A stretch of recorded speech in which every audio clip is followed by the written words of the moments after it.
All right. Welcome to this episode. I'm super excited to have Scott Dalinger with me here. We are going to kind of deep dive his experience going through the Driving for Dollars Mastery course and some of his big takeaways, some of his frustrations, his experience before the course, some of the results he's had and where he's going now. Scott's been awesome to work with. I've had the privilege to get to know him. And it's been an awesome experience. So Scott is in the Portland market, and he has kind of a fun story. I've also got another podcast that we did together with Brent Daniels, TTP, the cold calling guy. So if you want to check out that episode where we kind of deep dive his biggest deal through Driving for Dollars, you can go check out that episode. But we're going to talk quite a bit about some of those same things here. So let's get started. Scott, thank you for being here. Thank you for joining me. And it's a pleasure to have you. Hey, Zach. Thanks for inviting me back on. Yeah. And excited to be on this podcast. Awesome. Well, let's talk about you, man. Let's talk about what got you into real estate in the first place, like your adventure before real estate. Yeah, absolutely. Well, I come from the corporate world, like probably a lot of people that are listening and getting into wholesaling. Had a series of jobs before this. I guess my just real quick for lingo for people don't know wholesaling, right? Tom Kroll always says that wholesaling is the art of finding deeply discounted deals. So when Scott says wanting to get into wholesaling, he's explaining finding deeply discounted deals. So go ahead. Sorry. So you're in the corporate world. You wanted to get into finding these types of deals, and then? Yeah. So if we backtrack probably 3 or 4 years, I was doing a job working for Red Wing Shoes. I was their Latin America sales manager and traveled all across South America, Caribbean.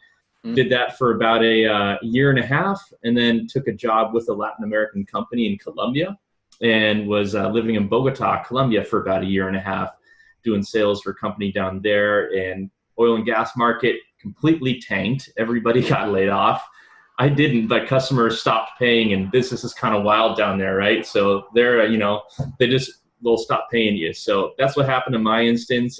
Came back to the United States back in 2016 and got a job working for a company out of Tennessee that does high temperature and high performance insulation. And I was a national sales manager for them. So that's kind of what I spent the last at least 2 or 3 years doing, was working for that company, traveling all over the United States, calling on aerospace companies and train manufacturers and defense companies. But really, like probably most people listening, what I wanted was eventually financial independence. And just through sort of binging Bigger Pockets episodes, wanting to get into real estate, is how I discovered what wholesaling was. And I should backtrack a little bit, because you asked me why real estate, how'd you get into real estate? My parents have some experience with it. My dad flipped condos in Vancouver back in the 1970s. Market crashed back then. He kind of lost actually all of his portfolio, shied away from it for a couple decades. And then in the 2000s, he bought 2 or 3 rental properties up in the Pacific Northwest that had a lot of appreciation. And I saw how that really set my parents really well for retirement. And so I thought, okay, everyone knows, Rich Dad, Poor Dad, that real estate is where you can really get out of the rat race and build some serious wealth. And I'd seen it happen a little bit, or start to happen, with my parents. And I set some goals for myself. In the beginning, it was as vague as, I want to do a deal. And I didn't know what a deal was, if it was flipping our house or buying a rental house. But my wife and I, we took a camping trip and road trip through the American Southwest and just binged Bigger Pockets episodes. And that's where we heard these wholesalers that were like, yeah, I did a deal. It was my first deal. I made $10,000. And I'm like, man, if I could just do $10,000, like one deal a year, I just raised my salary, like 10%. Like that's so much easier than asking my boss for a raise. Right. And then this one guy's like in Dallas doing 10 deals a month, 40 grand a deal. I'm doing the math on this. I'm like, that's insane. So, I figured, okay, I could get out of the rat race by buying tons of rental properties, making, sounded like people are pretty happy with $200 to $300 cash flow per house. I'm like, all right, that sounds like a super long way to get out of the rat race. Or that sounds like a rat race, just getting out of the rat race. Exactly. Right? Yeah. Or I could learn how to wholesale and do, a couple of deals a year, $40,000. And then, that's good. That would be a good start for me. So, that's how I finally got a little bit of focus, saying, all right, I'm going to do wholesaling.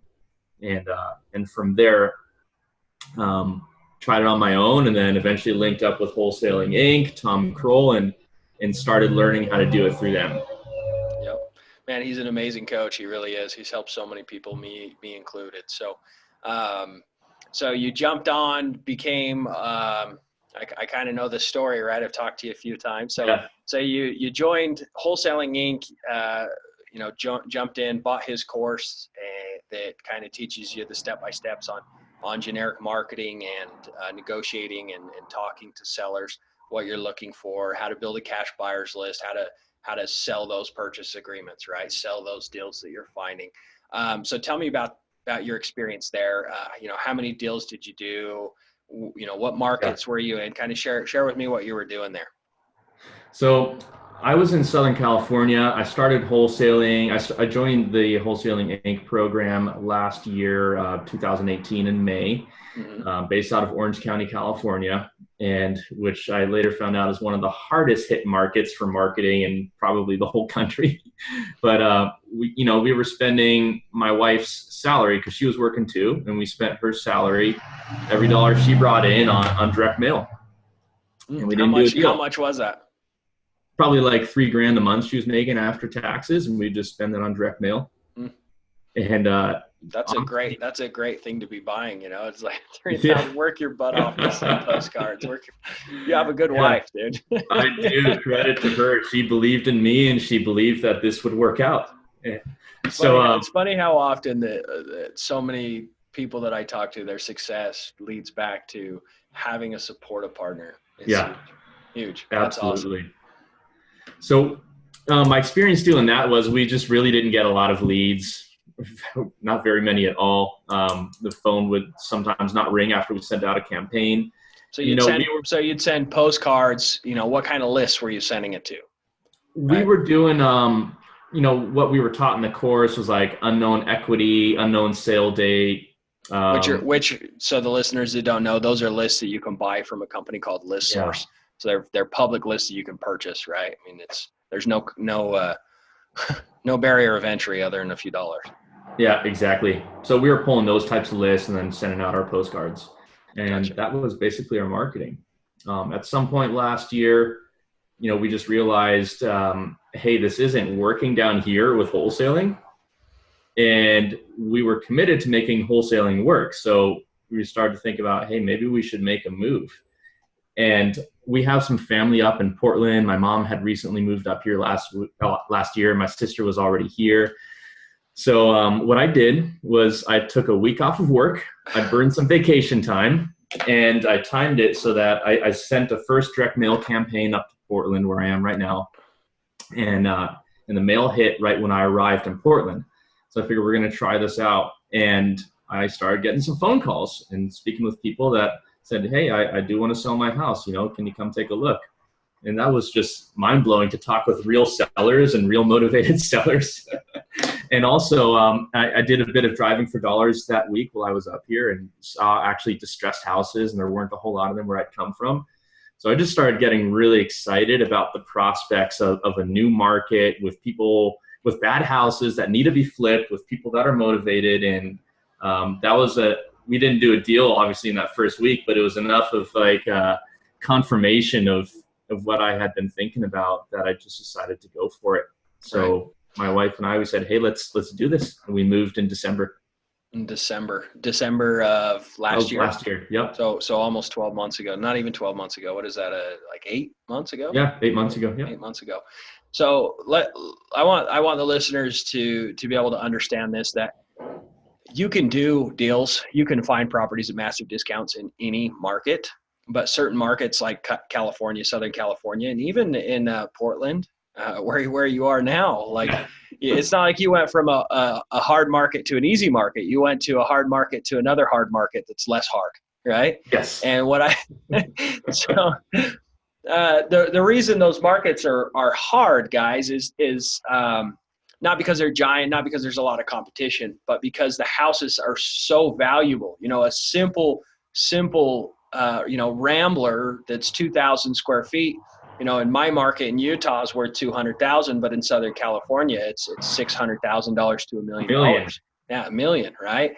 And so, pulling out some equity out of that house as an investor, you can do $100,000 deal, and that's not a huge percentage of the total value of that house. But $200,000, your average size is going to be, your average profit's going to be a lot less. So what that means is you're going to have to spend a lot more money in marketing on average to find a deal, right? So that's kind of the beauty of driving for dollars, though, is it kind of goes against all the rules and laws that governs most marketing, is because there's a couple things. Mainly is you're not competing with other investors. You're creating your own list. Plus, you're only marketing to the rundown houses that really do need an investor.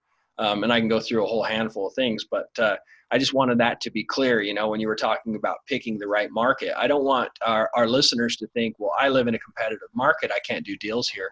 It's not all about being competitive. It's about picking the right type of marketing. So driving for dollars is huge. So you moved to Portland, a little less difficult market, right? Or expensive market, or inflated market, whatever you want to call it.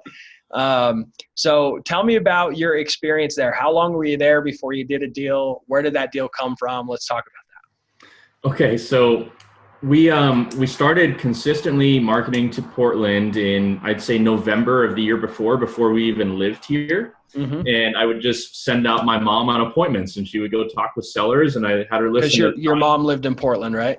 Yeah, exactly. Okay. So I'd send out my mom. She'd talk with sellers. She listened to Todd Toback's podcast and kind of knew the questions to ask. And so the first deal that we ever did was actually a cold call that I made while I was still in California.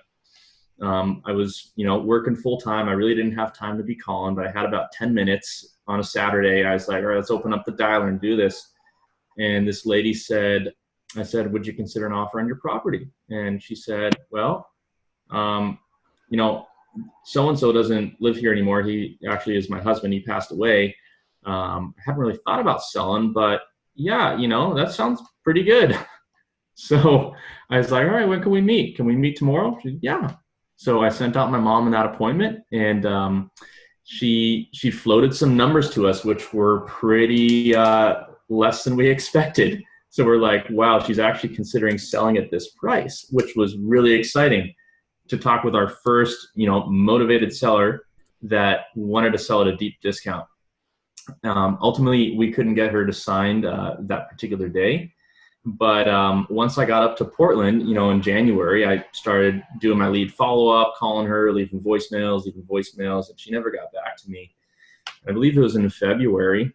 Yeah, it was in February. I just I drove to her house because I knew she would sell at a discount. I knew she wanted to sell. She just wouldn't get back to me. So I just drove to her house and knocked on the door and said, hey, Allison, my name's Scott. This is weird, but my mom met with you back in December, and we were interested in buying your house. Like, can I come in? She's like, all right. So that evening, we just talked for like an hour about everything but the house. She had her boys there, and ultimately, once we got to talking about the house, she's like, I want to do it, but I don't know. And, I do want to do it, but there's another guy that I know that's a friend, and he said he's going to buy it. And I just kept on trying to solve her problem. Well, what if we could do this? What if we could do this? It sounds like you need some extra time to move to where you're going next. What if we could give you that extra time after we close? Just trying to solve her problem. And ultimately she said, yeah, let's do it. And that was my first deal, and we made $52,000 on it. Holy crap. Yeah. That's so incredible. Like, you shared with me when you first heard about investing that you're like, man, if I could make 10,000 or 20,000, one time a year, like how life-changing would that be? How did you feel when you made $50,000? And just to make this clear to the listeners, correct me if I'm wrong, Scott, but Scott never closed on this house. He didn't have to have any money. basically what he did is he put the house under contract, right? A purchase agreement. I agree to buy the house, the seller agrees to sell the house. And in that agreement, he had his attorney make sure it was in there that he had the right to assign that purchase contract to someone else. So meaning Scott could sell that contract to another investor for a fee. And so Scott, right, you sold that purchase contract for $50,000. You didn't sell the house, you sold the contract. You never even owned the house, right? Exactly. So we held an inspection. We brought out our cash buyers. So we worked hard to build up a cash buyer list, which I'd recommend anyone to do before they really start hitting it hard in a new market. And we just sent out the deal to our cash buyers, and people were just falling over themselves trying to get this deal. And hey, Scott, can we, is there any way that we could just close on this before the inspection? I'll even go over. No, we're going to proceed with the inspection. Yeah. Well, that's not fair. We really don't like this. Too bad. I'll see you there, hopefully. Yeah, no, it's so awesome. It's so fun when you're like, man, I might make like 20,000, then it gets bid up to 30 or 32, because people are just clawing for these deals that don't understand how to do the marketing. They're not willing to do it, right? So that's awesome, Scott. You made that money. How did that make you feel, that to be able to go from trying so hard for so long to finally doing your first deal? How'd that make you feel? It's amazing. It's like Brent Daniels says from TTP, you go from just faith that it can happen to like knowledge. Like, yeah, I did this, and thanks to God and Jesus, they blessed me with this deal. But I felt blessed. Felt amazing knowing that, okay, we can make money. We figured out a way to make money without punching the time clock, without going to work for somebody else or another company. We've actually done something outside of what other people would consider normal, and made a year's salary for a lot of people. And it was just incredible. And I'll tell you what else, closing the deal, I'd say felt even better when we were with her and she actually signed the paperwork. That was like an unreal feeling, especially since we stuck with it. We overcame a lot of objections. I hung in there. Every time she said no, I was like, well, what if we could do this? And kept problem solving. And once we got the contract, I was like, whoa, I could have said, all right, well, let me call you later. Let's try back in a month to see how things are going. But I just hung in there as long as I could, got the signature. And that also was like an unreal feeling. So it's like discovering that you have new capabilities that you never knew that you had, or you thought you might have. You have superpowers. It's proven. Yeah, exactly. Love it. So how many deals did you do before you met me? I think we did probably 5 deals or so. How much in revenue? Well, a lot of them were leads that we got before we met you, and then after we joined your program, they closed. But I'd say about 200, around 200, maybe 230. Wow, that's awesome. So yeah, probably about two. So you figured it out, right? You hired the coaching. You went through the frustrations of making mistakes and kind of learning. Going through that barrier of entry, right? I mean, you did it by implementing what a coach taught you to do. Like, why did you want to learn about driving for dollars? Like, why did you come to me for coaching? Well, honestly, we bought a list which worked pretty well for us, and we pulled these deals out of it. And then we mailed it. We cold called it, we mailed it, and we needed a new list to call.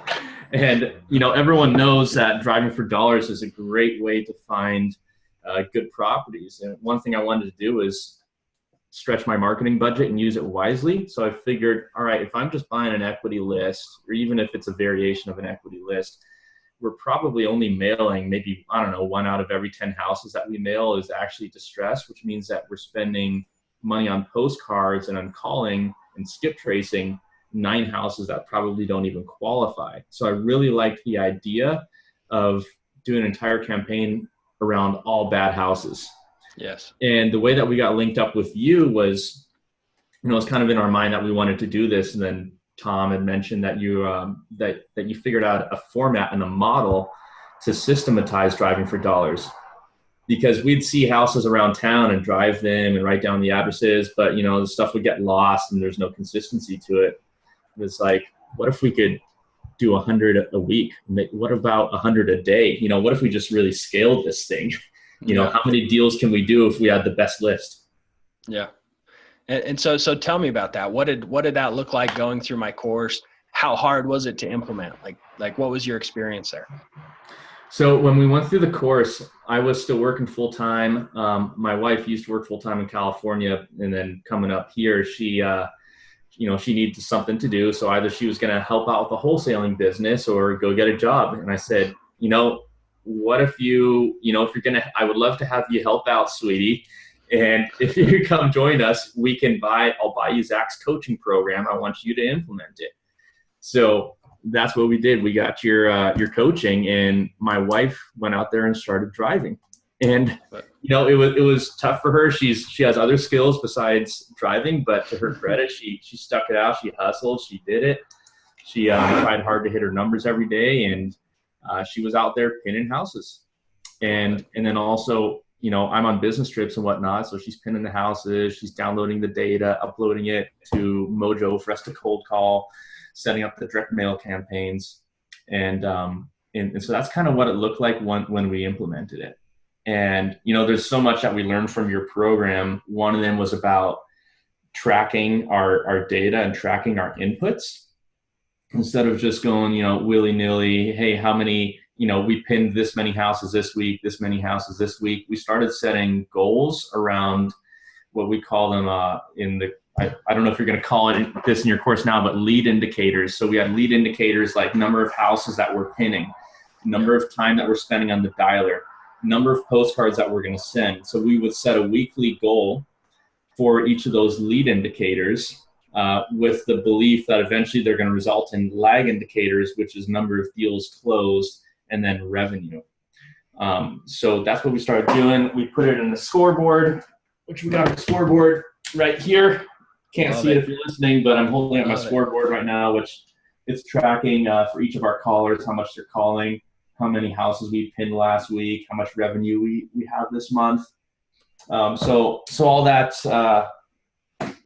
we started doing after joining your course, and we've stuck with it, which is really important. It gives us some feeling of control over the business. Even when we're not doing deals, we can look at, okay, well, what did we do last week, and what metrics can we tinker with? Can we increase or lower? Love it. Dude, listening to you tell me about the experience of implementing this course and having your wife do it, and even though she was very much overqualified to be your driver, right? She still did it, right? She still went out and drove with the time that she had. You guys found a way to make sure you did it. It's funny how sometimes I'll bring in a student, and I tell them in the beginning part of the course that they need to do the first few days of driving at least, right? Before they start building their team like you guys have done now. And it's so funny to me how few people, well, I shouldn't say how few, but how many people are willing to implement. But those that implement and take the action steps, the results they get has been so incredible. And it's like, I just want to grab these people that call me and say, oh, that's not what I expected from your course. I don't like the course. I just want to shake them and be like, just do it. Don't question it. Just do it. I know it works. Why not? Is it better to do your day job than to drive around a bit? Oh, it's just, I truly want to help people. And so when I see them not taking action, I can't help them. And it's like, I want to so bad. And I've done everything I can to make it as simple as possible. I've done everything I can to take out all of the filler. The course is short for a reason. There were so many things that my guinea pigs, right? My beta test group, and you're part of that, of students that I had them reading a book. I had them doing all sorts of things that really, I think, took away from what they really needed to be doing. And so the course has been simplified to action steps with as little time as possible with you sitting in their course and more time out doing what needs to be done to become successful and bring leads into your inbox, get you talking to motivated sellers. So let's talk about the results that you've gotten from driving from dollars after you've joined the course. I know, we're both the success right now, you've had. It's huge, right? You have a bigger deal than I've ever done. You now currently hold the record for the biggest deal of any of my students. And the funny thing, it was your very first driving for dollars deal, which is just so awesome, right? I mean, it's awesome. So tell us about that deal. Tell us about your first deal. Tell us about your revenue. You've only been a student for March.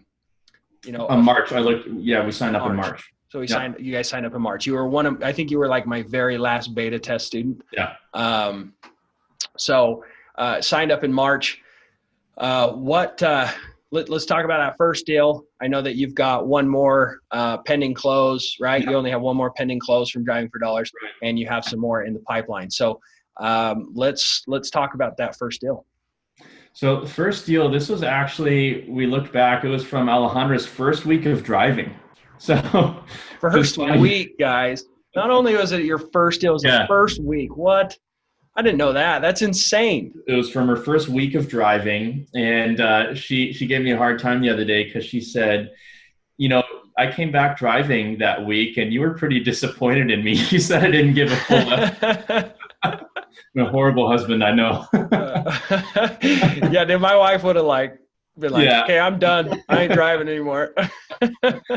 No, but it was the first week of driving. It's a neighborhood which apparently is pretty trendy, and all the affluent millennial couples want to live there, which we didn't know because we're still new to the area. But we found this house which she pinned.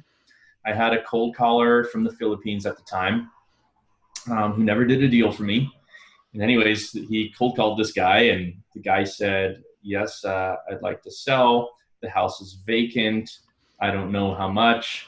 And we set the appointment. I was, again, traveling for work. I sent out my mom, who met with this guy, and we just floated him an offer. So in our market, because it appreciated so fast over the past 4 or 5 years, the tax assessed values, they keep it low, like what it was 4 or 5 years ago. Otherwise, people's property taxes they just wouldn't be able to afford them. So we anchored low by showing him the assessed value of his house, which is, purposely kept low by Portland. And he said, it's in bad shape, and that seems like a fair number that I'd be happy with. And we put it under contract, and then we held our inspection where cash buyers came out, and this one was it was hot. So we put under contract for 160. We started looking at the comps. We're like, holy smokes, the after repair values, they're solidly in the 400s here. Like there's no stretch of the imagination to think that this could go into the 5s. Hold on. I want to interrupt you. Yeah. I want the listeners to understand what you just said. You said that you put it under contract for as low as you could, right? And you had no idea what it was really worth fixed up. We looked at it real quick, right? But that's the thing. Like most people think they have to have all of the answers before they go meet with these sellers. It's all about someone that has a house that they're not emotionally attached to, that they want to get rid of, that they would love speed and convenience, and they know it's kind of a turd, right? And so you went out and met with them because of that, not necessarily because he gave you a number that was well below what you knew that it was worth, right? So if you get nothing out of this, like hopefully that's a huge gold nugget that you guys will work towards finding people that want speed and convenience and not necessarily get so focused on the numbers. Because when you go meet with those sellers, they know you're going to make money. They know you're an investor. And so you need to make sure you're working with someone that's okay with that's willing to sell at a discount for that convenience factor. So go ahead. So you went out, met with them.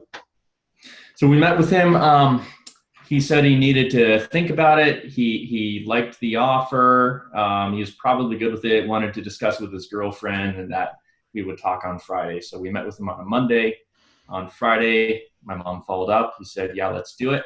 She got the thing signed, and then we had our inspection. So the inspection, we put it out there. I mean, like I said, when we looked at the ARVs, they were solidly in the 4s.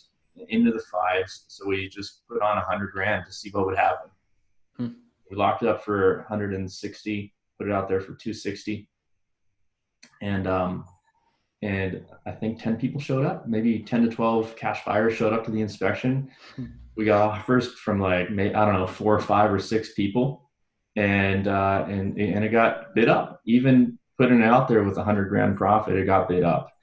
So, we just went through the process. We took the highest, and and that was that. We turned in the paperwork to the title company and just prayed constantly until it closed and we got the money. There's nothing more nerve-wracking than have a giant chunk of change sitting on the table waiting to close. Man, I can't imagine. Yeah, I remember I was on pins and needles for a whole week. It was terrible, but yes, it was terrible but wonderful, right? It was so wonderful, it was terrible. I think I've never felt so much anxiety in my life, and right. Right. So you did that amazing deal. You made over $100,000 on that deal. In your first week, which, to the listener, I don't want you to think this is normal. Like I said, this is the biggest deal of any of my students. It's bigger than any deal I've ever done. My biggest deal's in a big check behind me. My biggest deal is $84,264.66, which isn't too bad in itself, right? But Scott's definitely outdone me, and I'm proud of him. He definitely earned it. The whole story of you being willing to change markets and to spend your wife's entire paycheck on trying to learn it the hard way, right? The beauty of the Driving for Dollars course is it takes away all that question of where do I need to spend my money to get the best results, So I know that in your market, right, it's inflated, plus it's a newer area. You've really had to learn the best areas to drive.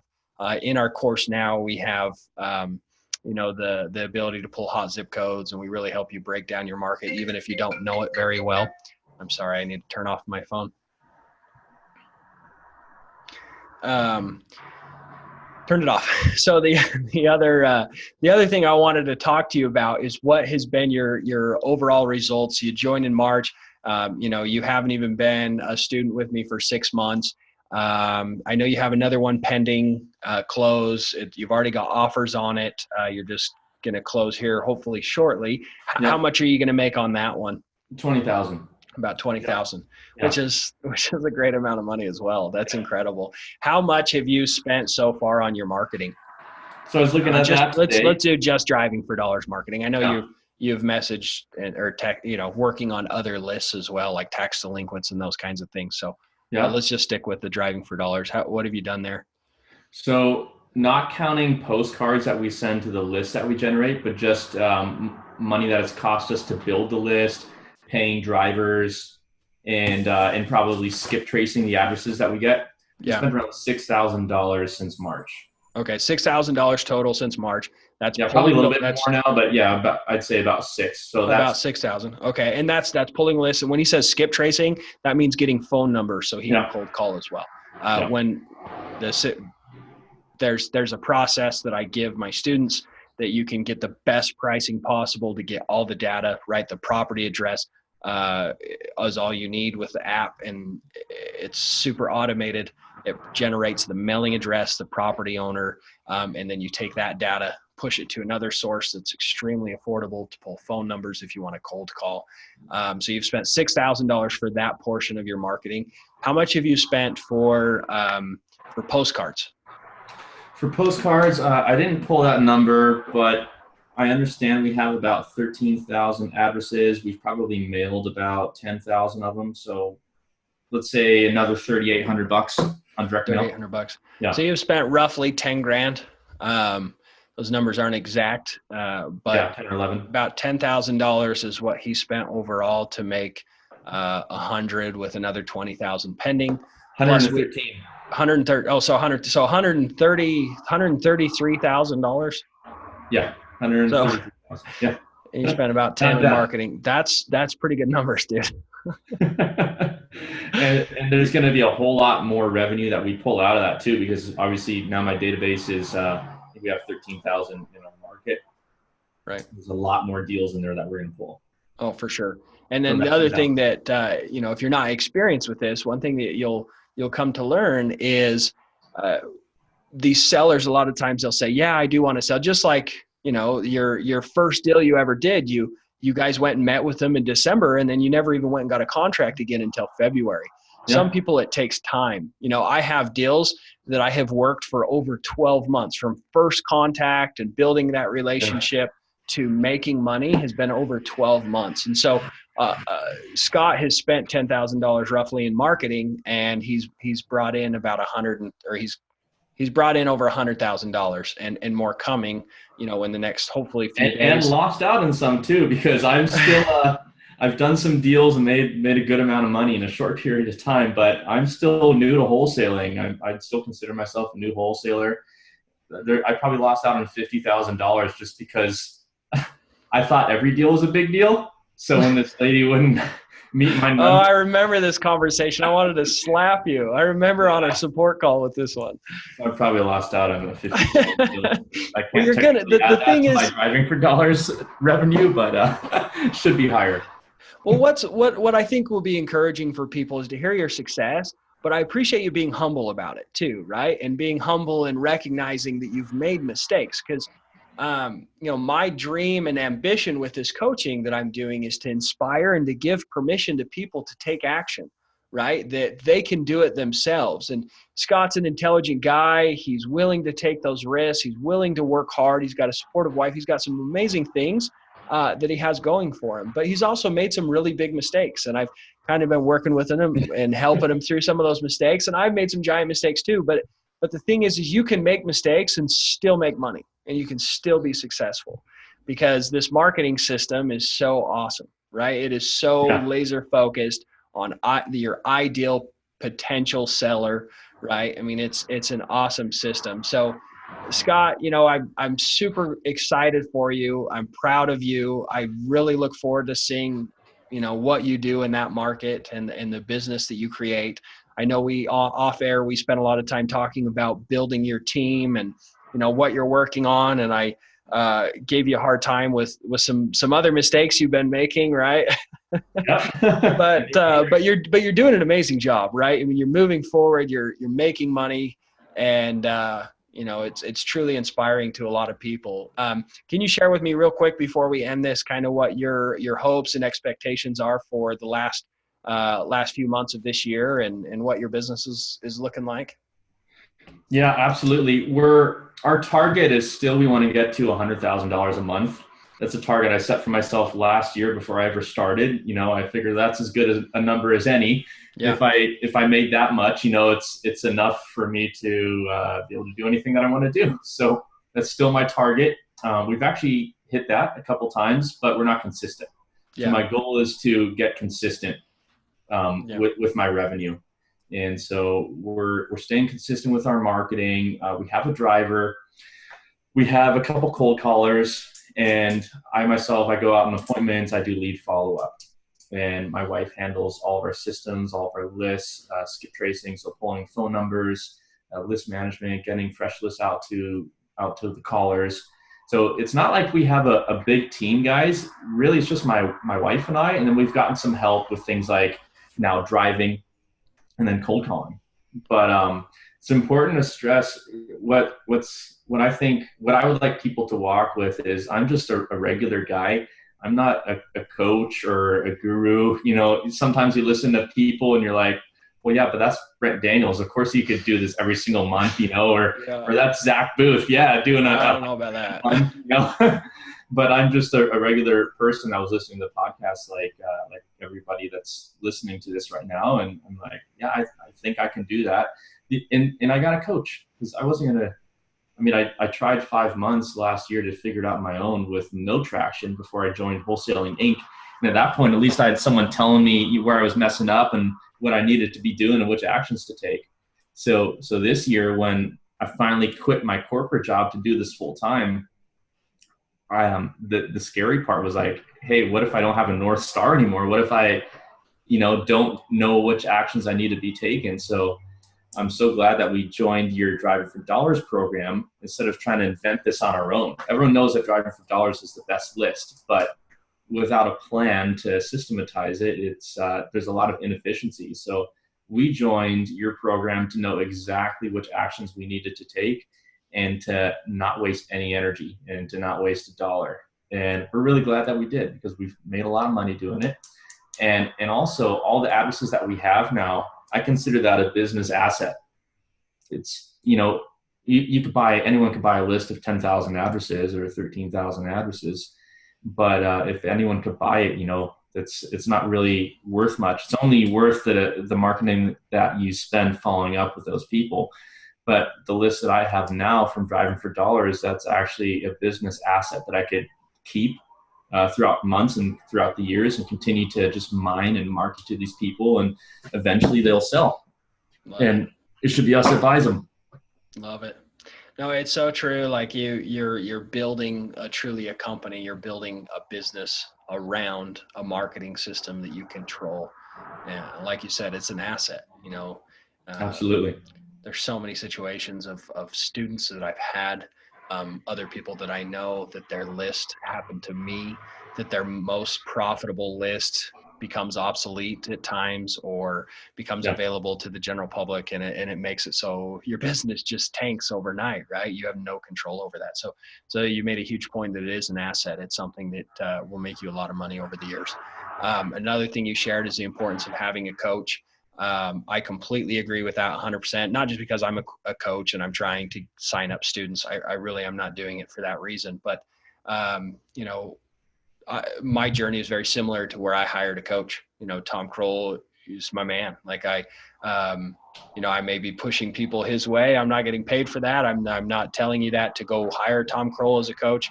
But I'm sharing that because having a coach is so important. Even to this day as a coach, I have coaches. I've had many mentors and I continue to have a coach. If your coach that you want to hire, your mentor does not have a mentor, do not hire them as a coach, because they're not practicing what they preach, right? They're not truly growing. They're not going to be able to lead you to where you want to be because they're not being led themselves. I just got back from a one-on-one with Tom Kroll, and he shared with me his 5 coaches that he currently is being coached by. And, it's just really refreshing to know that, success is something that is not new, right? It's all been done before. It's all been taught before. And it's so important to find someone that's willing to give you exactly what they've received. And it's going to make a huge difference. So whether you're wanting to get into wholesaling or get into flipping houses or picking up rentals, make sure you get a coach. If your number one thing that you need in your business, in your life right now, is more consistent leads at discounted properties, I truly believe that my Driving for Dollars course is the best possible thing that you can be doing, the best possible course you can be investing in right now. But I definitely have some personal biases, right? If that's even a word. So I'm not sure where this content is going to be posted, but if you're interested in becoming proactive and finding properties and having a system, and you would like to learn more about my Driving for Dollars course, there will be a link wherever I post this content that you can access this. So if you're interested, make sure you jump in there.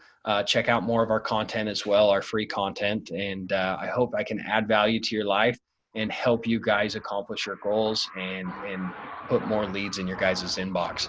So Scott, thanks so much for joining me. If anyone wants to reach out to you, what's the best way that they can reach you? You could just hit me on email, scott@coastcoasthousebuyers.com. And that's the number 2, scott@coasthousebuyers.com. Awesome. Well, thanks a bunch for joining me. I know it's kind of late and you're a busy guy, so I really appreciate it.